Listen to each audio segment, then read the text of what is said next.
Hello friends, welcome to optimistic studies. Optimistic studies में आप सभी का स्वागत है।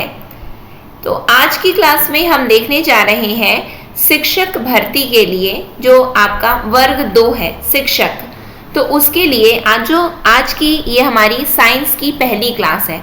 और साइंस के अंतर्गत यदि आप देखेंगे यदि आपके पास सिलेबस होगा तो आपका दिया हुआ है इकाई 11 और इकाई 11 में आपके सिलेबस में दिया हुआ है पदार्थों की संरचना, तत्व, यौगिक मिश्रण। तो उस पर बेस्ड आपका जो इकाई 11 है, आज का जो हमारा एमसीक्यू सेशन है, यानी कि इकाई 11 आपका क्या है, केमिस्ट्री है, केमिस्ट्री का पोर्शन है। ठीक है, तो उसके अंतर्गत हम आज के सेशन को देखने जा रहे हैं। ओवरऑल केमिस्ट्री अलग से दिया नहीं रहता है वर्ग 2 में कि केमिस्ट्री साइंस, क्योंकि हमें पढ़ना रहता है। साइंस के अंतर्गत इकाई 11 जो आपका सिलेबस दिया गया है, वहां पे जो पदार्थ की संरचना है, तत्व, यौगिक और मिश्रण, पदार्थ की अशुद्धियां का पृथक्करण, ये वाला जो चैप्टर है आपका, ये वाला जो यूनिट है, तो आज के सेशन में हम इसको देखने जा रहे हैं। कुछ उसके एमसीक्यूज देखने जा रहे हैं, ऑब्जेक्टिव क्वेश्चन देखने जा रहे हैं। तो आशा है कि आपको टॉपिक समझ में आ गया है कि आज का हमारा चर्चा का विषय क्या है। ठीक है, जो कि आपकी शिक्षक भर्ती के लिए, शिक्षक मतलब वर्ग 2 आपका क्या है, वर्ग 2 जो है आपका, तो उसके लिए जो हमारा साइंस दिया गया है, मैथ साइंस हमें पढ़ना है, तो उसमें जो साइंस का पोर्शन है, साइंस का आज का हमारा ऑब्जेक्टिव सेशन रहने वाला है। ठीक है, तो फिर हम स्टार्ट करें आज के सेशन को। स्टार्ट करने से पहले यदि आप चैनल में पहली बार आए हैं तो चैनल को सब्सक्राइब कर लीजिए, साथ में बेल नोटिफिकेशन को भी ऑन रखिए, जिससे हम जो भी वीडियो डालें तो आप तक पहुंचती रहे। साथ में सेशन यदि आपको अच्छा लगे तो ज़रूर लाइक कीजिएगा, ज़्यादा से ज़्यादा लोगों तक शेयर ज़रूर कीजिएगा, जिससे ज़्यादा से ज़्यादा लोगों तक ये वीडियो पहुँच सके। चलिए फिर हम अपनी क्लास को स्टार्ट करते हैं। आप भी साथ में अपने उत्तर को साथ में देते हुए चलिएगा। ठीक है, तो हम स्टार्ट करते हैं। फर्स्ट क्वेश्चन क्या है हमारा, एक ही प्रकार का परमाणु निम्न में से किसमें मिलता है? खनिज यौगिक, खनिज मिश्रण, प्राकृत तत्व या उपयुक्त में से कोई नहीं। तो एक ही प्रकार का परमाणु बताइए तो किसमें मिलता है? एक ही प्रकार का परमाणु, तो एक ही प्रकार का परमाणु हमें प्राकृतिक तत्व में मिलता है। ठीक है, नेक्स्ट क्वेश्चन में हम आते हैं। 2 या 2 से अधिक तत्वों के मात्रा के विचार से एक निश्चित अनुपात में संयोग करने से बना पदार्थ कहलाता है। क्या कहलाता है? तत्व कहलाता है, यौगिक कहलाता है, मिश्रण कहलाता है या ठोस? पहले पढ़ो ध्यान से। 2 या 2 से अधिक तत्वों के मात्रा के विचार से एक निश्चित अनुपात में संयोग करने से जो पदार्थ बनता है वो क्या कहलाता है? तो यौगिक कहलाता है। क्या कहलाता है? यौगिक कहलाता है। ठीक है, नेक्स्ट क्वेश्चन में हम आएंगे। 2 या 2 से अधिक शुद्ध पदार्थों को किसी भी अनुपात में मिला देने से बनता है। किसी भी अनुपात में मिला देंगे तो क्या बन जाएगा? तत्व बनेगा, यौगिक होगा, मिश्रण होगा या गैस होगा। तो किसी भी अनुपात में मिला देने पे क्या बन जाता है? तो मिश्रण बन जाता है, मिक्सचर जिसको हम बोलते हैं। ठीक है, नेक्स्ट में आ जाते हैं हम। ऐसे तत्व जिनमें धातु और अधातु दोनों के गुण पाए जाते हैं, क्या कहलाता है वो? आदर्श धातु, उपधातु, मिश्र धातु या धातुमल। जिसमें धातु और अधातु दोनों के गुण पाए जाएंगे, तो जिसमें दोनों के गुण पाए जाते हैं वो क्या कहलाता है? तो उपधातु कहलाता है। क्या कहलाता है? उपधातु। ठीक, नेक्स्ट क्वेश्चन देखते हैं। निम्नलिखित में से कौन धातु होते हुए विद्युत का कुचालक है? टिन, कॉपर, लेड या निकल? क्या है बताइए तो? विद्युत का कुचालक कौन है? धातु होते हुए भी विद्युत का कुचालक है, तो धातु होते हुए विद्युत का कुचालक कौन होता है? तो लेड होता है। कौन होता है? लेड होता है। ठीक है, नेक्स्ट क्वेश्चन में हम आते हैं। निम्नलिखित में से किस धातु में धातुई चमक पाई जाती है? किस में पाई जाती है धातुई चमक? अधातु है।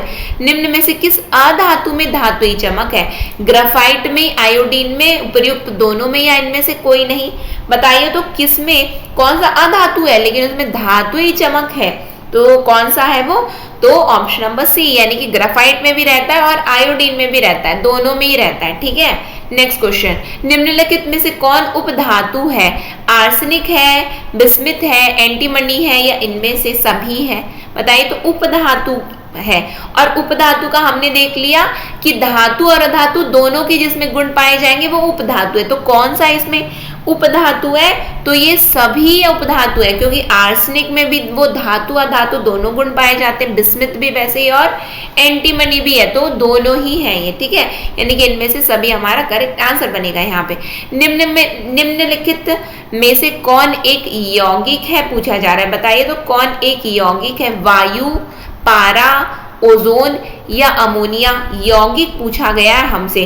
और यौगिक क्या होता है? जस्ट अभी हमने देखा कि दो या दो से अधिक तत्वों की मात्रा के विचार से एक निश्चित अनुपात में, निश्चित अनुपात है, जब निश्चित अनुपात में संयोग होगा तो यौगिक बनेगा, अनिश्चित अनुपात में मिलाया जाएगा तो मिश्रण बन जाता है, ठीक है।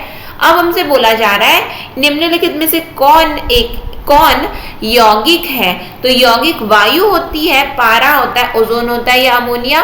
तो यौगिक जहां पे निश्चित अनुपात है, तो यौगिक जहां पे निश्चित अनुपात किसमें? तो अमोनिया में है, ठीक है। नेक्स्ट क्वेश्चन में हम आ जाते हैं। जल एक यौगिक है क्योंकि यह ठोस, द्रव और गैस तीनों रूपों में पाया जाता है।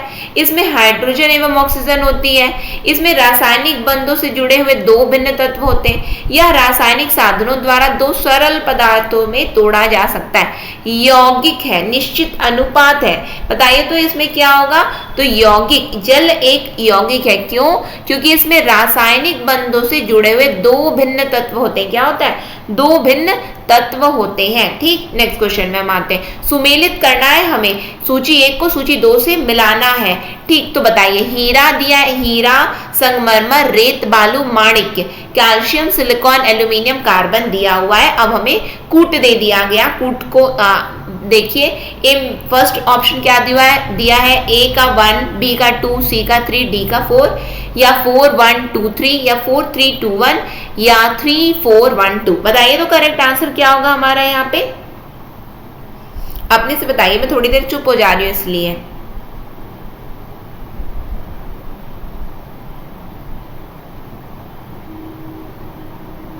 हो गया। अब हम सॉल्व करें इसको। तो सूची 1 को सूची 2 से मिलाना है। तो देखो, हीरा, हीरा में क्या है?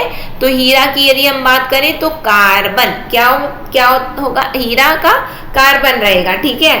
फिर उसके बाद में क्या है? संगमरमर। तो संगमरमर की यदि हम बात करेंगे तो संगमरमर के साथ में क्या है? तो कैल्शियम, ठीक। अब रेत की बात करते हैं। तो रेत बालू का क्या? तो सिलिकॉन है, क्या है? सिलिकॉन है, ठीक है। फिर उसके बाद में क्या है हमारा? माणिक्य, माणिक्य में क्या? तो एल्यूमिनियम, क्या है? एल्यूमिनियम, यानी कि हमारा क्या हो गया? ए का 4, फिर उसके बाद में बी का क्या आया? 1, फिर उसके बाद में सी का क्या आया हमारा? 2, और डी का क्या आया हमारा? तो डी का आया हमारा 3। देख लो, 4 1 2 3 किस में दिया? 4 1 2 3 ऑप्शन नंबर बी में दिया, तो ऑप्शन नंबर बी हमारा यहाँ पे करेक्ट आंसर बन जाएगा, ठीक है। नेक्स्ट क्वेश्चन में हम आते हैं। निम्नलिखित में से किस पदार्थ में ऑक्सीजन नहीं है? तो किस पदार्थ में ऑक्सीजन नहीं है? सीमेंट, रेत, मिट्टी का तेल या कांच? किसमें ऑक्सीजन नहीं है?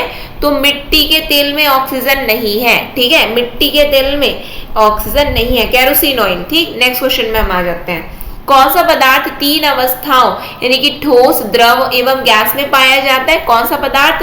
H2O, H2O2, NH3 या SO2? तो कौन 3 अवस्थाओं, ठोस, द्रव और गैस में पाया जाता है? कौन सा पदार्थ प्रकृति में तीनों ही अवस्थाओं में पाया जाता है?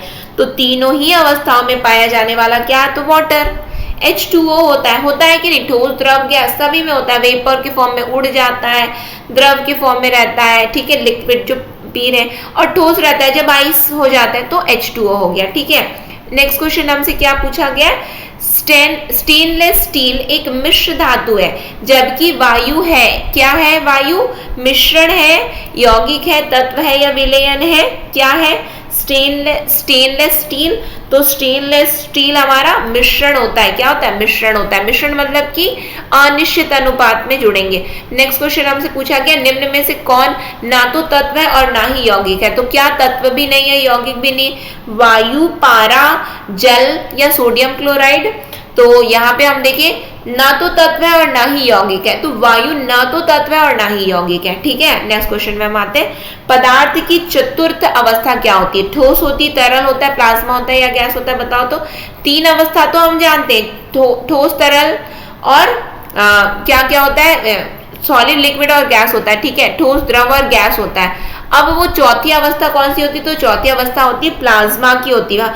ब्लड हमारा कौन सी अवस्था में रहता है? तो प्लाज्मा में रहता है, यानी कि ना तो वो लिक्विड है कि यानी कि बह जाएगा, और ना ही वो सॉलिड है कि एकदम ही ठोस रहेगा, और ना ही वो गैस है कि वो उड़ जाएगा। प्लाज्मा होता है ये। ठीक है, जो चौथी अवस्था होती है पदार्थ की। नेक्स्ट क्वेश्चन में हम आ जाते हैं। नेक्स्ट क्वेश्चन क्या है? निम्नलिखित में से कौन एक यौगिक है? यौगिक जैसी बोला तो यौगिक आपके दिमाग में तुरंत क्लिक क्या करना चाहिए? निश्चित अनुपात है। तो स्टील है, पीतल है, रेत है या हीरा है? बताओ तो करेक्ट आंसर क्या है हमारा? तो रेत एक यौगिक है। क्या है? रेत यौगिक है। विरंजक चूर्ण यानी कि ब्लीचिंग पाउडर क्या है? तत्व है, यौगिक है, मिश्रण है या अपरूप है? विरंजक चूर्ण, ब्लीचिंग पाउडर अक्सर एग्जाम में पूछा गया है, ये अक्सर एग्जाम में पूछा जाता है कि ब्लीचिंग पाउडर क्या होता है। तो ब्लीचिंग पाउडर की यदि हम बात करेंगे ना, तो ब्लीचिंग पाउडर यौगिक होता है। क्या होता है? यौगिक होता है। फिर उसके बाद में पूछा जा रहा है हमसे, निम्नलिखित में से कौन सा एक मिश्रण नहीं है? मिश्रण नहीं है। ठीक, ग्राफाइट, कांच, पीतल, इस्पात। तो मिश्रण क्या नहीं है यहाँ पे? तो मिश्रण ग्राफाइट नहीं है। ठीक, फिर बारूद होता है। क्या होता है? तत्व होता है, यौगिक होता है, मिश्रण होता है या तरल होता है? बारूद क्या होता है बताइए तो बारूद की यदि हम बात करें ना, तो बारूद मिश्रण होता है। क्या होता है? मिश्रण होता है। ठीक, कोयला है क्या? तत्व, मिश्रण, यौगिक या इनमें से कोई नहीं? अक्सर ये सब प्रश्न आपके एग्जाम में पूछे जाते हैं, तो इसे ध्यान से बनाइएगा। ठीक है, तो कोयला क्या है? तत्व है, यौगिक है, मिश्रण है या इनमें से कोई नहीं? तो कोयला तत्व है। ठीक, हीरा क्या है? हीरा के लिए पूछा गया है, तत्व है, यौगिक है, मिश्रण है या तरल है? हीरा क्या है? तो हीरा की यदि हम बात करें ना, तो हीरा भी क्या है? तत्व है। कोयला तत्व है, हीरा तत्व है। फिर उसके बाद पूछा गया, विश्व का प्रत्येक पदार्थ अत्यंत सूक्ष्म कणों से मिलकर बना होता है। यह सर्वप्रथम किसने कहा? ठीक है, यह सर्वप्रथम किसने कहा कि विश्व के प्रत्येक पदार्थ अत्यंत सूक्ष्म कणों से मिलकर के बने हैं? तो यह सर्वप्रथम डाल्टन ने कहा, कणाद ने कहा, रदरफोर्ड ने कहा या एवोगैड्रो ने कहा? तो कणाद ऋषि हैं जिन्होंने क्या दिया है? जिन्होंने सूक्ष्म कणों के बारे में, एटॉमिक थ्योरी यदि हम बात करें, तो उन्होंने ही सबसे पहले ये बताया है कि विश्व के प्रत्येक पदार्थ अत्यंत ही सूक्ष्म कणों से मिलकर के बने हुए होते हैं। ठीक है, तो कणाद ने ये सबसे पहले ये बात कही है। निम्नलिखित में से यौगिक कौन सा है? पारा, ओजोन, वायु या अमोनिया? तो यौगिक की यदि हम बात करें तो यौगिक कौन सा है? तो अमोनिया है। देख लो, यहाँ पे भी हमने देखा है ना, यौगिक क्या? अमोनिया, वही चीज तो यहाँ पे भी लिखी हुई है। निम्नलिखित में से कौन सा एक तत्व है? माणिक्य, नीलम, पन्ना, हीरा? तो बताओ तो क्या है? इनमें से एक तत्व है। तो तत्व क्या है? हीरा एक तत्व। अभी तो जस्ट हमने देखा ना, तो भूलना थोड़ी ना आपको, चाहे वो घुमा के कैसे भी पूछे। अब वायु क्या है? निम्नलिखित में से वायु निम्नलिखित में से क्या है? तत्व है, मिश्रण है, यौगिक है, इनमें से कोई नहीं? तो अभी हमने देखा है ना वायु के बारे में, वायु ना तो तत्व है और ना ही यौगिक है। वायु क्या है? यहाँ पे कहाँ पे क्वेश्चन हमारा 25 ना, तो वायु क्या है? तो ना तो तत्व है ना तो यौगिक है, तो फिर क्या है? मिश्रण है। वायु क्या है? मिश्रण है। ठीक है, नेक्स्ट क्वेश्चन, निम्नलिखित में से रासायनिक यौगिक कौन सा है? वायु, ऑक्सीजन, अमोनिया या पारा? तो रासायनिक यौगिक कौन सा है? बताओ तो क्या है रासायनिक यौगिक? तो रासायनिक यौगिक क्या होता है? अमोनिया होता है। यौगिक जस्ट अभी तो हमने देखा अमोनिया क्या है? यौगिक है। तो रासायनिक यौगिक क्या होगा? अमोनिया। ठीक, देखो एक ही टॉपिक से इस प्रकार से क्वेश्चन बनते हैं, और ये अक्सर जो फ्रीक्वेंटली आस्क्ड क्वेश्चन है, नेचर और कंपोजिशन ऑफ सब्सटेंस है, पदार्थों की प्रकृति एवं संगठन, यही प्रश्न पूछे जाते अक्सर। तो इसीलिए बहुत ध्यान से इनको यदि आपने कर लिया ना, यानी कि आपको ये टॉपिक पर्टिकुलरली ये टॉपिक कंप्लीट है मान के चलो। ठीक है, फिर आपको पढ़ने की जरूरत नहीं कि क्या है क्या नहीं, यही एग्जाम में अक्सर पूछे जाने वाले प्रश्न है। फिर निम्नलिखित में से मिश्रण पूछा गया, क्या है? दूध, कार्बन, इस्पात या हाइड्रोक्लोरिक अम्ल? बताओ तो मिश्रण क्या है यहाँ पे? तो मिश्रण की यदि हम बात करें तो इस्पात। ठीक है, नेक्स्ट क्वेश्चन, शुद्ध तत्व कौन सा है? कांच, सोडियम, सीमेंट या इनमें से कोई नहीं? तो शुद्ध तत्व कौन सा है? तो सोडियम शुद्ध तत्व माना जाता है। ठीक, सोडियम। तो ये हमने कुछ प्रश्न देखे, कुछ प्रश्न क्या हमने ये पर्टिकुलरली यहाँ पर टॉपिक ही कंप्लीट कर लिया है, पदार्थों की प्रकृति एवं संगठन, जो कि आपके सिलेबस में जो मेंशन है ना। इकाई 11 आप देखेंगे तो इकाई 11 में जो आपका पहला टॉपिक है पदार्थों की प्रकृति एवं संगठन, तो उसको हमने यहाँ पे कंप्लीट कर लिया एमसीक्यू के फॉर्म में। इसके बाहर आपको कुछ भी पढ़ने की आवश्यकता नहीं, क्योंकि अक्सर यही प्रश्न एग्जाम में पूछे जाते हैं, फ्रीक्वेंटली आस्क्ड क्वेश्चंस हैं। ठीक है, तो हम इसी के साथ में आज की क्लास को एंड करेंगे। नेक्स्ट सेशन में फिर हम बहुत जल्द मिलेंगे, लेकिन आप जरूर कमेंट सेक्शन में कमेंट करके जरूर बताइएगा सेशन आपको कैसा लगा। और बहुत जल्द शिक्षक के लिए भी कोर्स लॉन्च होने वाला है, जो कि बस 1-2 दिन में कोर्स लॉन्च हो जाएगा। तो जो कोई भी आप लोग इंटरेस्टेड हैं शिक्षक के लिए कोर्स ज्वाइन करने के लिए, तो जरूर आप हमें इस नंबर पर संपर्क कर सकते हैं 9584532690। इस नंबर पर संपर्क करके आप हमें सूचित कर सकते हैं कि आप शिक्षक के लिए कोर्स को ज्वाइन करना चाहते हैं। साथ में आप हमारे मोबाइल ऐप, जिसकी लिंक डिस्क्रिप्शन में भी मिल जाएगी, ठीक है, और कमेंट सेक्शन में भी पिंड की गई है लिंक, वहां से जाकर के मोबाइल ऐप को डाउनलोड कर लीजिए। और बस 1-2 दिन में इसका कोर्स लॉन्च हो जाएगा, तो आप ज्वाइन करके फिर हम रेगुलर अपनी क्लासेस स्टार्ट कर देंगे इसकी, ठीक है। और यहाँ पे आपका एमसीक्यू क्लासेस तो चल ही रही है, आपको उसको भी, लेकिन देखो थ्योरेटिकल करके फिर हम एमसीक्यू करेंगे तो बेटर अंडरस्टैंडिंग होगी। यहाँ पे हम एमसीक्यू कर जरूर है, लेकिन थ्योरेटिकल भी पार्ट हमें पता होना चाहिए। तो इसके लिए तो क्लास यदि जब लाई जा रही तो जरूर ज्वाइन कीजिएगा, जिससे आपकी बेहतरीन तैयारी हो सके और एग्जाम के आते तक हम क्या करें, हम मतलब प्रिपरेशन मोड में बिल्कुल रहें, है ना। इसी के साथ मैं आज की क्लास को मैं एंड करूंगी। नेक्स्ट सेशन में फिर हम मिलते हैं। नेक्स्ट सेशन तक के लिए optimistic learning. Thank you for the session. जय हिंद, जय भारत।